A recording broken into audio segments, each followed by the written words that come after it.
Ces produits ont plus gâché ma vie que les autres drogues. Il n'y a pas de mots pour décrire ce qu'on ressent quand on voit mourir son enfant à 17 ans à cause de quelque chose qui coûte pas cher mais qui tue. Des consommateurs d'héroïne nous ont dit « ça détruit la tête, ça. Vaut mieux prendre de l'héroïne ».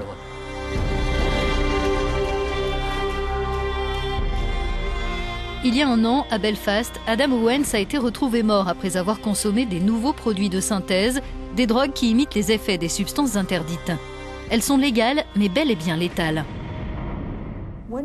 Quand vous êtes-vous rendu compte que votre fils prenait ces produits? La première fois que je m'en suis aperçue, c'était environ 1 an et demi avant sa mort. Je l'ai su parce que j'ai trouvé un sachet de produits dans sa chambre, sous son oreiller. Et en fait, j'en ai pris conscience parce qu'il y avait du vomi sur tout son lit et sur tout le sol. C'était un vomi noir. C'était très inquiétant et déchirant parce que je me suis rendu compte que mon enfant prenait vraiment ces drogues et je n'en avais aucune idée. D'après Adèle, Adam a pu facilement se procurer ces substances parce qu'en Irlande du Nord et dans le reste du Royaume-Uni, leur vente est autorisée. On peut les acheter dans des magasins appelés head shops, dans la rue ou encore sur Internet. Aujourd'hui, la mère de famille alerte les jeunes sur leur dangerosité. J'ai mis 1,5 gramme de sucre glace dans ce sachet. C'est du sucre glace, rien de bien méchant. Comme vous pouvez le voir, c'est une toute petite quantité. Et la raison pour laquelle j'ai préparé ce sachet, c'est pour montrer de manière évidente aux enfants dans les écoles qu'1,5 gramme, c'est la quantité de produits de synthèse que mon fils a pris cette nuit-là, qu'il a partagé avec 2 autres et que c'était suffisamment toxique, partagé en 3, pour prendre la vie de mon fils de 17 ans.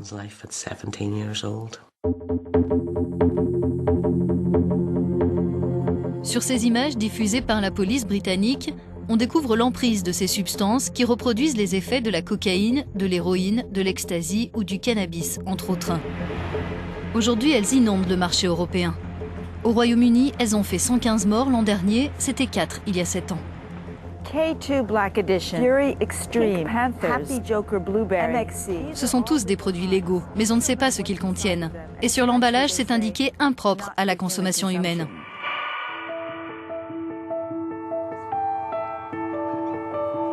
Établir la composition chimique de ces drogues, c'est ce qu'a fait Stephen Bell à l'université Queen's de Belfast.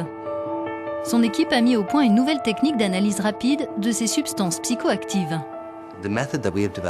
Notre méthode revient principalement à identifier les composés chimiques en regardant leur mode vibratoire. Chaque composé vibre de manière différente parce qu'il a une composition différente. C'est un peu comme une empreinte digitale. Ça nous permet de mettre en évidence très rapidement les composés qu'on n'a jamais vus dans ces nouveaux produits arrivant sur le marché et potentiellement dangereux parce qu'on ne les a jamais vus. Les qualifier de drogue légale est une fausse appellation terrible, c'est vraiment très nocif.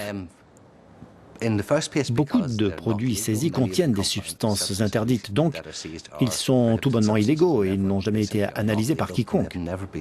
Les jeunes sont les cobayes d'une vaste expérience. On leur fait consommer tous ces produits en espérant que ça ne leur fera pas de mal. Mais comment arrêter l'expérience? Le gouvernement britannique a décidé d'instaurer une interdiction générale de ces produits qui devrait entrer en vigueur en mai. Désormais, ceux qui seraient pris en train de les vendre encourront 7 ans de prison. Il y a 6 ans, l'Irlande voisine a adopté une telle législation. Mais cela ne s'est pas fait sans controverse. Martin McHugh a consommé pendant un temps du cannabis, de l'héroïne, de la cocaïne, de l'ecstasy, mais aussi ces nouvelles drogues. J'ai commencé à les prendre quand on a pu commencer à les acheter dans les magasins du centre-ville. Et ensuite, quand ils ont dû fermer, on pouvait encore se les procurer. On pouvait en avoir dans la rue, sur Internet ou au Royaume-Uni. Ces drogues avaient quels effets sur vous? Les symptômes que j'ai eus personnellement, c'était de la paranoïa aiguë.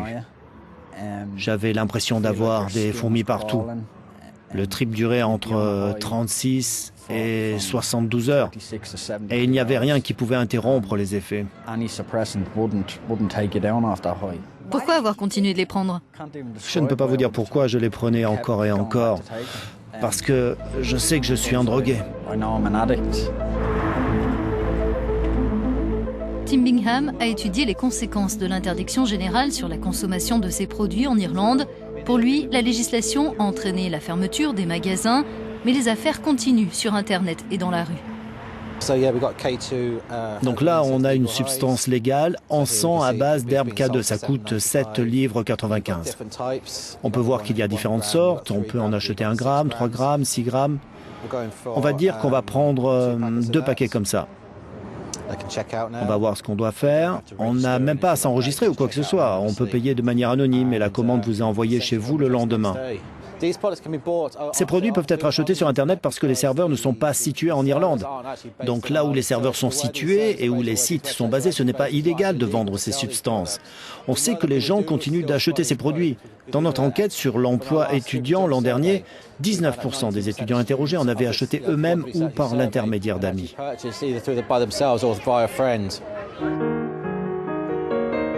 Près de la frontière avec l'Irlande du Nord, le cannabis de synthèse est devenu la drogue numéro 1 des adolescents du secteur, parfois très jeunes. À Monaghan, ce type de produit a fait 2 morts l'an dernier. Employé d'un centre familial, Picky Kelly fait régulièrement le tour des lieux où les jeunes prennent ces substances.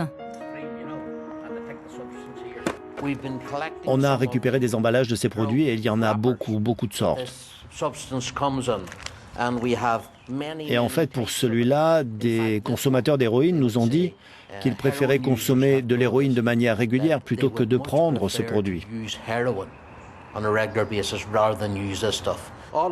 Toutes ces substances ont été saisies lors de différentes arrestations et fouilles de police en Irlande.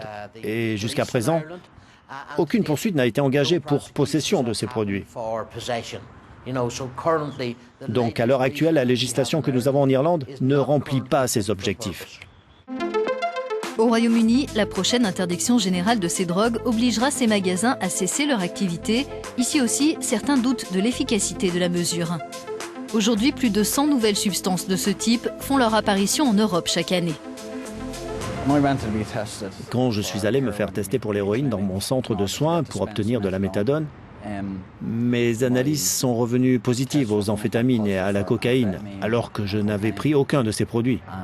Je n'avais pris que des produits de synthèse légaux.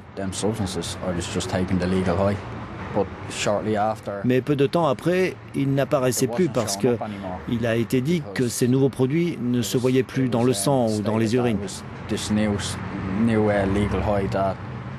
Donc on a appelé ça les nouvelles drogues de synthèse. Ensuite, des gens ont eu des effets secondaires néfastes et ils ont dû être transportés en urgence à l'hôpital. On n'a pas pu les traiter avec quelque chose contre l'overdose parce que ça ne se voyait pas dans leur analyse.